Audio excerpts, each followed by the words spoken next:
మీ business ఏదైనా మీ ఊర్లో promotion చేయాలంటే అది సుమన్ టీవీతోనే సాధ్యం. ఇప్పుడే సంప్రదించండి.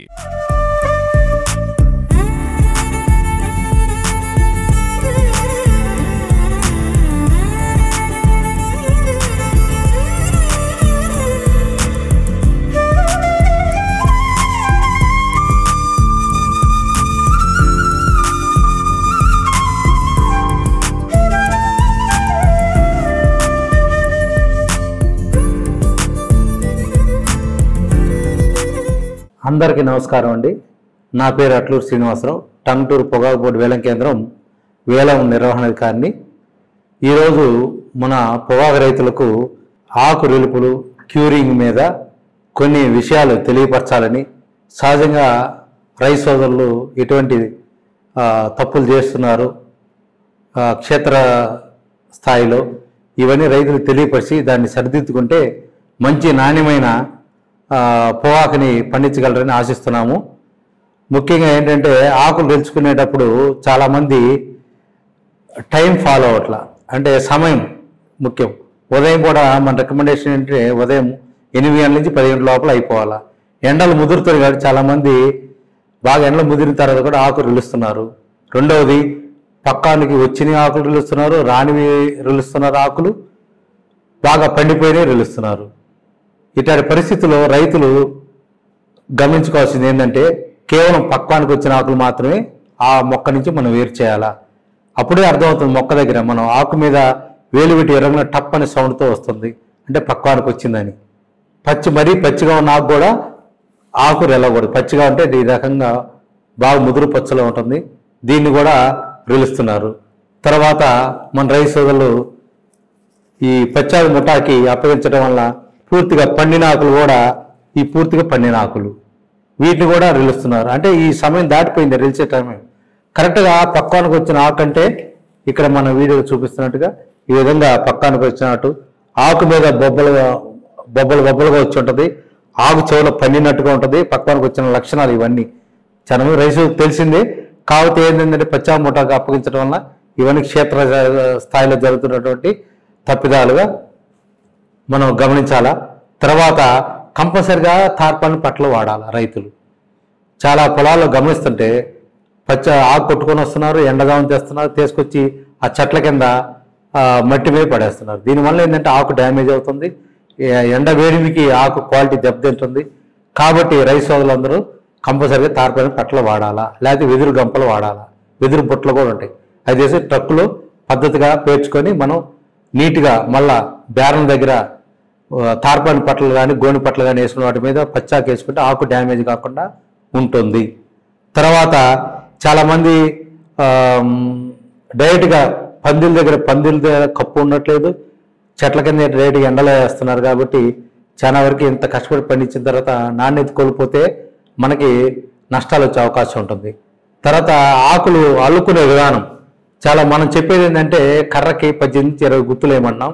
గుత్తికి మంచి ఆకులు బాగా పక్కానికి వచ్చిన ఆకులు 2 నుంచి 3 ఆకులు మాత్రమే ఏమని చూపిస్తున్నాం. కానీ దాంట్లోనే పచ్చాకు ఉంటుంది, పక్కన రానాకు ఉంటుంది, బాగా పండిపోయిన ఆకు ఉంటుంది. ఇవన్నీ కలిపి గుత్తులు తక్కువ వేయడం, ఎక్కువ ఆకులు వేయటం జరుగుతుంది.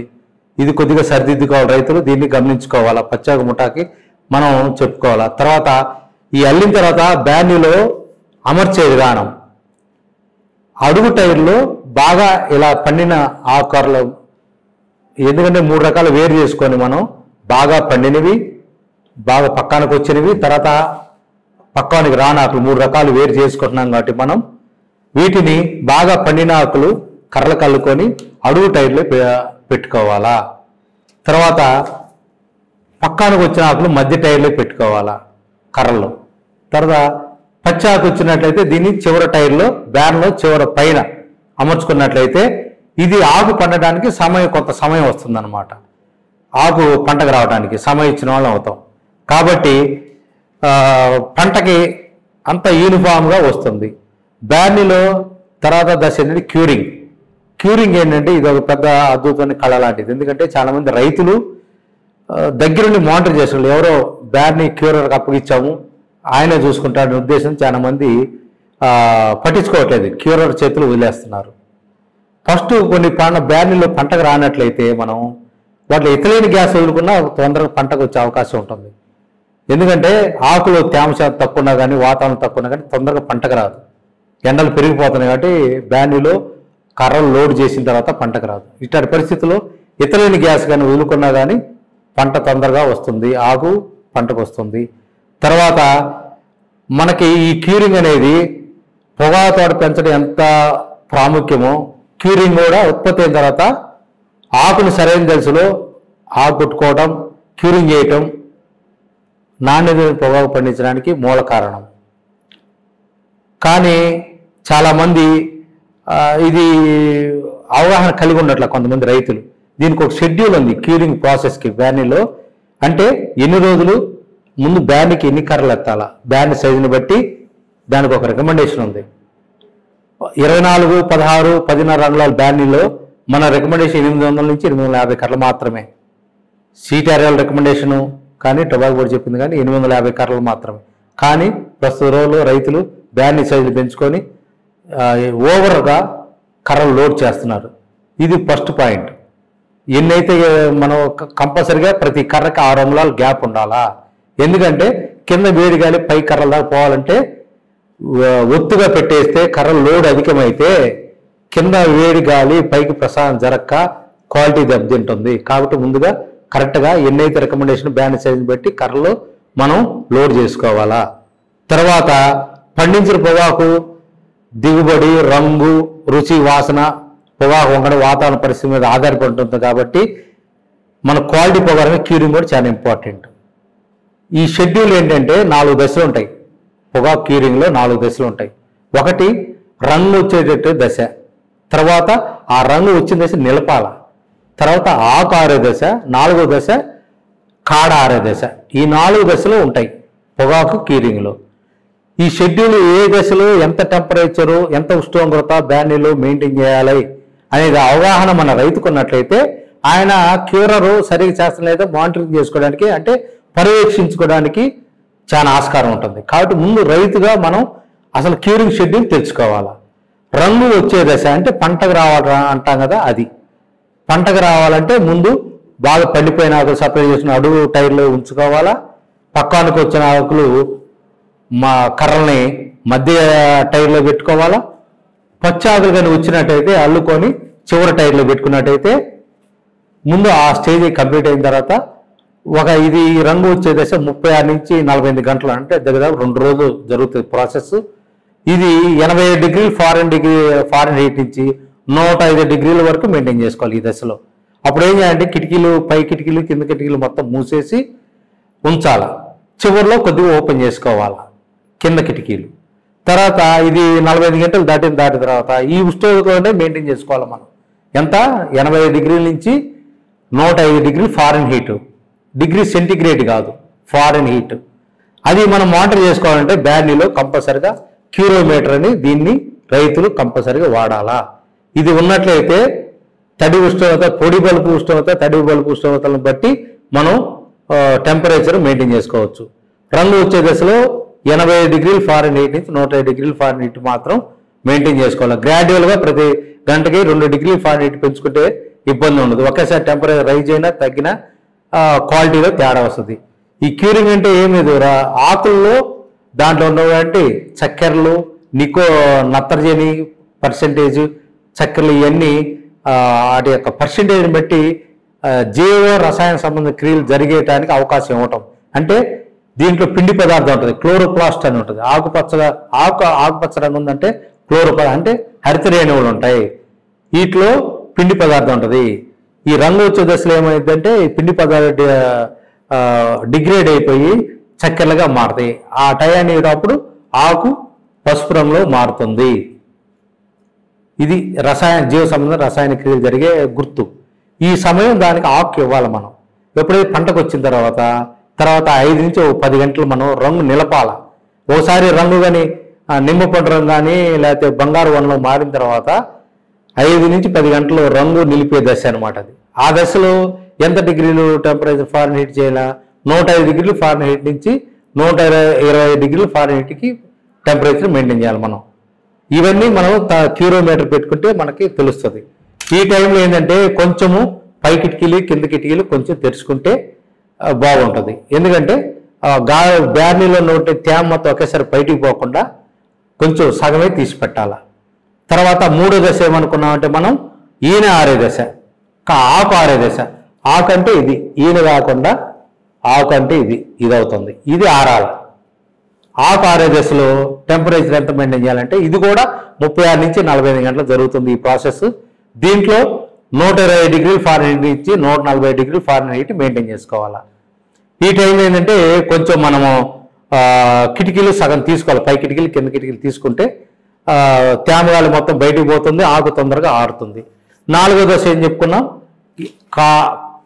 కాడ ఆరే దశ, ఈయన ఆరే దశ. ముందు దశ ఆకు ఆరాల, తర్వాత చివరి దశ ఈయనలో తేమ ఎక్కువ శాతం ఉంటుంది. దీంట్లో నీరంతా పోవాలంటే ఇంకొద్దిగా ఉష్ణోగ్రత మన బ్యానీలో పెంచుకోవాలా. అది ఎంత అంటే 140 డిగ్రీల ఫారెన్హీట్ నుంచి 160 డిగ్రీల ఫారెన్హీట్ మ్యాక్సిమం. అంతకన్నా పెంచినట్టయితే ఆకులు షుగర్స్ అవన్నీ బర్న్ అయిపోయేదను, క్యారమలైజ్ అంటే మాడాకు వస్తుంది. కాబట్టి ఈ ఉష్ణోగ్రతని ఫాలో అవ్వాలా. చివరికి మళ్ళా పై కిటికీలు కింద కిటికీలు మూసేసుకొని చివరికి బ్యాన్ క్లోజ్ చేసి పూర్తిగా మూసేస్తే కంపల్సరీగా ప్రాసెస్ అయినట్టు. ఇదంతా మొత్తం మనకు 6 నుంచి 7 రోజులు జరుగుతుంది. ఈ క్యూరింగ్ షెడ్యూల్ మన రైతుగాని దృష్టిలో పెట్టుకున్నట్టయితే ఆయన బ్యాన్ని క్యూరర్ కరెక్ట్గా చేస్తున్నాడా లేదా ఆయన చెక్ చేసుకోవడానికి అవకాశం ఉంటుంది, కరెక్ట్గా పరీక్షించుకోవడానికి అవకాశం ఉంటుంది. జనరల్గా ఈ క్యూరింగ్ ప్రాసెస్లో కొన్ని తప్పులు చేస్తూ ఉంటారు, జరుగుతూ ఉంటాయి. అవి ఏమేంటి అంటే 6 రకాల తప్పిదాలు గమనిస్తూ ఉంటాం. 6 రకాల అవేంటంటే ఒకసారి ఇప్పుడు మంచు పడతా ఉంది, మనకి బాగా మంచు అధికంగా పడుతుంది. ఈ టైంలో ఏంటంటే రైతు ఉదయాన్నే కొట్టడం వల్ల దాని మీద తేమ నీరు నిలబడి ఉంటుంది. దాన్ని ఆరిపోకుండా నీరు కారిపోకుండా పందిరిలో పెట్టకుండా ఒకేసారి బ్యానీలో ఎక్కిచ్చేసి మనం కానీ క్యూరింగ్ స్టార్ట్ చేస్తే ఏమైందంటే బేరన్ రావట్లేదు, కుళ్ళు అంటారు. అంటే ఆకు కుళ్ళిపోతుంది, తేమ ఒకదానికొకటి ఆకు అతుక్కుపోయి తేమ బయటకు పోవడానికి అవకాశం లేక ఎక్కువగా బ్యాన్ లోడ్ చేయటం వల్ల బ్యాన్ కుళ్ళు లేదా బ్యాన్ రాట్ అంటారు. ఇది ఎక్కువ అడుగాకులు వస్తుంది. దీనికి ఏంటంటే నివారించాలంటే బయట మన రేకల్లో అల్లుకున్న కర్రలు పెట్టుకుంటే నీరు మొత్తం కారిపోయిన తర్వాత అప్పుడు బ్యాన్కి ఎక్కించుకుంటే మనకి ఈ సమస్య రాకుండా ఉంటుంది. రెండో సమస్య ఏంటంటే మనకి అధికంగా లోడింగ్ చేస్తే కర్రల్లో మనకి రంగు వచ్చే దశలో ఆకుల ఉష్ణోగ్రత 105 డిగ్రీ ఫారెన్హీట్ దాటితే ఏమవుతుందంటే చుక్క వస్తుంది. ఆకులకి ఏమైందంటే ఓవర్ లోడింగ్ చేసుకుంటే ఒకేసారి రంగు వచ్చే దశలో మనం ఏమనుకున్న ఇందాక రంగు వచ్చే దశలో 85 డిగ్రీల ఫారెన్హీట్ నుంచి 105 డిగ్రీల ఫారెన్హీట్ మెయింటైన్ చేయాలన్నాం. మొదటి దశ రంగు వచ్చే దశ. దాంట్లో కానీ మీరు 105 డిగ్రీల ఫారెన్హీట్ దాటితే ఊపిరాడక బ్యానీలో గాలాడక చుక్క లేదా స్పాంజింగ్ అంటారు, అది వస్తుంది. అది వచ్చే సమస్య ఉంది. దానివల్ల క్వాలిటీ పోద్ది. ఇంత కష్టపడి పొగాకు పండించుకొని క్వాలిటీ స్పాంజింగ్ వస్తే చుక్క వస్తే మనకి నష్టం వచ్చే అవకాశం. కాబట్టి ఈ టైంలో ఏం చేయాలి, మనం 105 డిగ్రీ దాటకుండా చూసుకోవాలి ఫారెన్హీట్. కాబట్టి మొదటి దశ చివరిలో మనం ఏం చేయాలి, కిటికీలన్నీ మూసేయమన్నాం పైన కింద. చివరిలో ఈ దశ అయిపోతున్న టైంలో కొద్ది కిటికీలు అడిగి తెరవాలా. అట్లా చేసినట్టయితే ఈ చుక్క లేదా స్పాంజింగ్ రాకుండా నివారించవచ్చు. తర్వాత మూడో సమస్య వచ్చేది ఏంటంటే ఒక్కసారిగా ఆకు ఆరకముందే మూడో దశలు చెప్పుకున్న ఆకు ఆరే దశ అనుకున్నాం కదా, దీంట్లో 130 డిగ్రీల ఫారెన్హీట్ కానీ దాటినట్టయితే గంటకి 2 డిగ్రీల ఫారెన్హీట్ మించి టెంపరేచర్ పెరుగుతున్నట్లయితే ఈ టైంలో ఏమవుతుందంటే బ్యారన్ స్కాల్డ్ లేదా డస్క్ అంటారు. అంటే ఏమైందంటే అంత ఎక్కువ ఉష్ణోగ్రతలో ఈ కాడంట నుంచి రసము ఈ ఆకులోకి జారుతుంది అనమాట, అధిక తేమ వల్ల. దీన్ని ఏమంటారంటే బ్యారన్ స్కాల్డ్ లేదా డస్క్ అంటారు.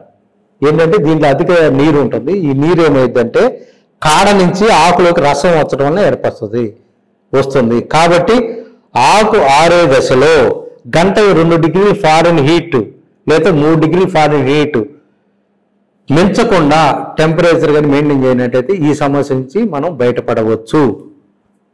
తర్వాత 4వ సమస్య, కొంతమంది పచ్చాకులు అంటే ఆకు పక్కన రాకుండానే ఆకుపచ్చ ఆకులు అల్లుతూ ఉంటారు. మనం ఇందాక ఏం చెప్పుకున్నామంటే ఆకుపచ్చ ఆకులు పైన బ్యానీలు పై టైర్లో అమర్చుకోవాలి సపరేట్గా అల్లుకొని. కానీ వీళ్ళు ఏం చేస్తున్నారు, అన్ని మిక్సింగ్ చేసి బాగా పండినవి పక్వానికి వచ్చినవి అసలు పక్వాన్ని అన్ని కలుపుకొని బ్యానీలో కర్రలు కలుపుకొని పెట్టుకోవడం వల్ల ఏ ఆకు ఎప్పుడు వస్తుందో పక్వానికి అర్థం కానప్పుడు ముదురు పచ్చ గ్రేడ్లు వచ్చే అవకాశం ఉంది.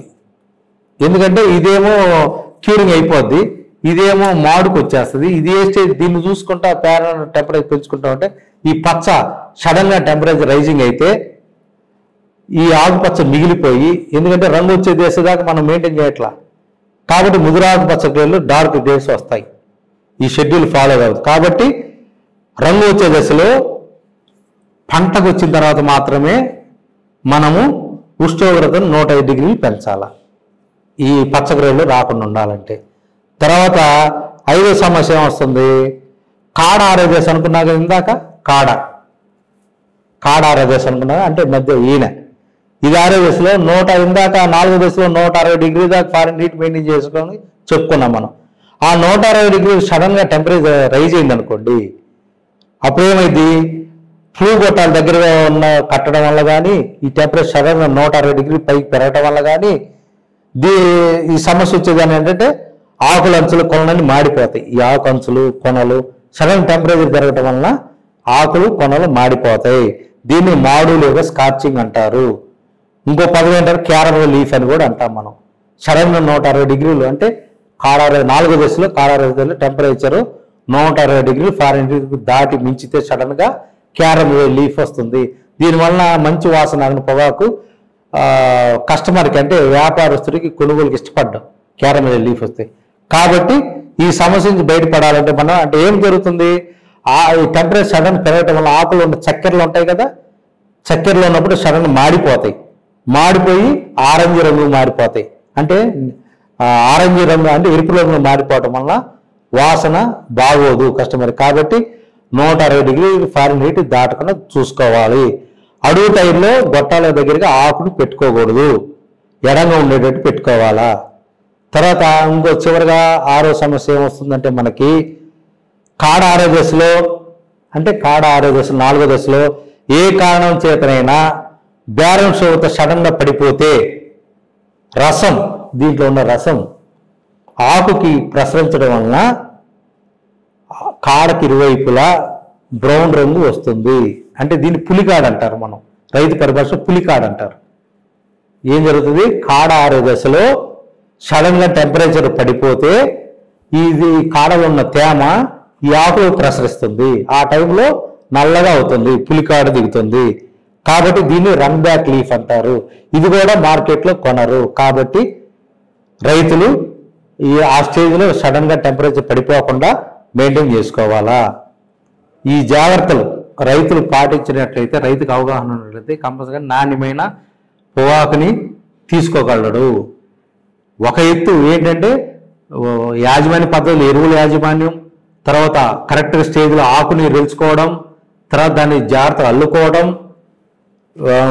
మనం పెంచే వెరైటీ ఒకటి, తర్వాత యాజమాన్య పద్ధతులు వాతావరణ పరిస్థితులతో పాటు పొగాకు పండిస్తే ఒక ఎత్తు అయితే, దాన్ని మంచి పొగాకు అమ్ముకోవాలంటే క్యూరింగ్ చాలా కీలకమైన పరిస్థితి. క్యూరింగ్ అంటే పొగాకులో తేమ గ్రాడ్యువల్ తీసేసి ఆకుని రంగు తెప్పించి గ్రాడ్యువల్ తేమ తీసేసి రంగు నిలుపుదల చేసి ఆకుని డ్రైయింగ్ అంటే ఎండేటట్టు చేయడాన్ని మనము క్యూరింగ్ అంటాం. దీన్ని ఒక కళలాగా భావిస్తే తప్ప టెక్నికల్ దీంట్లో కొద్ది శాస్త్రీయత కూడా ఇమిడి ఉంది. కాబట్టి రైతు కంపల్సరీగా చాలా జాగ్రత్త తీసుకోవాలా క్యూరింగ్లో, పొగాకు క్యూరింగ్లో. కాబట్టి వచ్చిన క్యూరింగ్ అయ్యే ఖర్చు, పొగాకు నాణ్యత, బ్యాన్ పరిస్థితి ఆధారపడి ఉంటుంది. ఎందుకంటే బ్యానీలో చాలా కొంతమంది పాత బ్యానీలు అయిపోయినాయి, ఇప్పుడు అన్ని లీకేజ్ ఉంటాయి, లీక్ లేకుండా చూసుకోవాలా. తర్వాత యూనిఫామ్గా లోపల బ్యానీలో వేడి ప్రసారం అవుతుంది లేదా చూసుకోవాలి. అది ఎట్లా జరుగుతుంది, బీడు గొట్టం నుంచి గొట్టాలు గ్రాడ్యువల్ పైకి రైజ్ అయ్యింటే ఎలివేషన్ అయ్యింటే సమంగా వేడి ప్రసారం అవుతుంది బ్యానీలో, అది చూసుకోవాలా. తర్వాత ఓవర్లైన్ చేసి కర్రలన్నీ దగ్గరగా ఇరికిచ్చి పెడితే కింద వేడి గాలి పైకి పోదు, పై వాటికి సమంగా ఉష్ణోగ్రత తగలదు కాబట్టి వేడి గాలి తగలదు కాబట్టి అట్లీస్ట్ 6 అంగుళాలు గ్యాప్ ఉంచుకోవాలి కర్రకి. మన రికమెండేషన్ ప్రకారం ఏంటంటే 6 అంగుళాలు గ్యాప్ పెట్టుకోవాలా, అంటే ఖాళీ పెట్టుకోవాలి కర్రకి. ముందు కట్టేసి తర్వాత ఎక్కడ లైసెన్స్ ఎత్తుకోవడం చేయరాదు. ఎందుకంటే ఫ్యూచర్లో రాబోయే భవిష్యత్తులో వీళ్ళ లైసెన్స్ రావడం కూడా కష్టం. కాబట్టి రైతు సోదరులు తప్పనిసరిగా బోర్డు అనుమతి ఉంటేనే బ్యాన్ని కట్టుకోవాలా, లేని పక్షంలో దానికి తగిన చర్యలు తీసుకోబడతాయి. ఎందుకంటే ప్రభుత్వం కూడా ఇట్లా కట్టిన వాటి మీద చాలా కఠిన చర్యలు తీసుకోవాలని యోచన చేస్తుంది. భారీగా పెనాల్టీలు వేసే యోచన ఉంది. దానికి తోడు సంబంధిత రెవెన్యూ అధికారులు కూడా ఈ యొక్క బ్యాన్గా అనాధికార బ్యాన్లు కట్టిన వాళ్ళ యొక్క పేర్లు ఇవ్వడం జరిగింది. వాళ్ళు రెవెన్యూ వాళ్ళు తీసుకునే రెవెన్యూ పద్ధతిలో వాళ్ళ యొక్క చట్టం ప్రకారం చర్యలు తీసుకుంటారు. అనధికార బ్యాన్లు కట్టిన వాళ్ళకి బోర్డు చట్టం ప్రకారం బోర్డు చర్యలు తీసుకుంటుంది. ఎవరైతే రైతులు లైసెన్స్ కలిగి ఉండి కూడా బ్యాన్ కడితే మాత్రం వాళ్ళ యొక్క లైసెన్స్ ఆపడం జరుగుతుంది, పెనాల్టీ వేయడం జరుగుతుంది. కాబట్టి రైతు సోదరులందరూ ఇవన్నీ దృష్టిలో పెట్టుకొని పొగాకు బోర్డు వారి సూచనలు సలహాలు ఎప్పటికప్పుడు పాటిస్తూ బోర్డు వారికి సహకరిస్తారని మేము మనస్ఫూర్తిగా కోరుతున్నాం. గతంలో పట్ట సైజు చాలా తక్కువ, అంటే 36 అంగుళాలు అడుగుతూ ఉంటారు రైతులు, తక్కువ సైజు వచ్చేదండి. బేలు కట్టుకోవడానికి కూడా చాలా ఇబ్బంది పడేవాళ్ళు రైతులు. గత కొన్నేళ్ళుగా అడగగా ఐటీఐ వాళ్ళు మనం అడిగిన సైజు రికమెండెడ్ అంటే 36 అంగుళాలు బై 36 అంగుళాలు కొలత ధర ఈ సంవత్సరం బేలు పట్ల సప్లై చేశారు. కాబట్టి ఈ సంవత్సరం రైతులందరూ చాలా సంతోషంగా ఉన్నారు. ఎందుకంటే వాళ్ళు అడిగిన కొలతలు వచ్చినాయి బేలు పట్టాకి. ఎడిషన్ 36 అంగుళాలు సైజు. దానివల్ల రైతుకి అనుకూలంగా బేలు కట్టుకోవడానికి అనుకూలంగా ఉంటుంది అనమాట. కాబట్టి రైతులందరూ తమ యొక్క సంతోషాన్ని ఈ సంవత్సరం వ్యక్తం చేశారు, వాళ్ళు అడిగిన సైజులు పట్టాలు వచ్చినాయి అనేసి. అందాజుగా బేలు పట్టా కూడా పురికొస్తో కలిపి దాదాపు 850 గ్రాముల నుంచి 900 గ్రాముల వరకు ఉంటా వచ్చింది. ఇది కూడా రైతుకి అనుకూలమే. కాబట్టి ఇన్నాళ్ళ చాలా రోజు నుంచి రైతులు అడుగుతూ ఉన్నది. ఈ సంవత్సరం ఐటీ వాళ్ళు ఇంప్లిమెంట్ చేసేందుకు రైతులు వాళ్ళ యొక్క సంతోషాన్ని వ్యక్తం చేస్తున్నారు.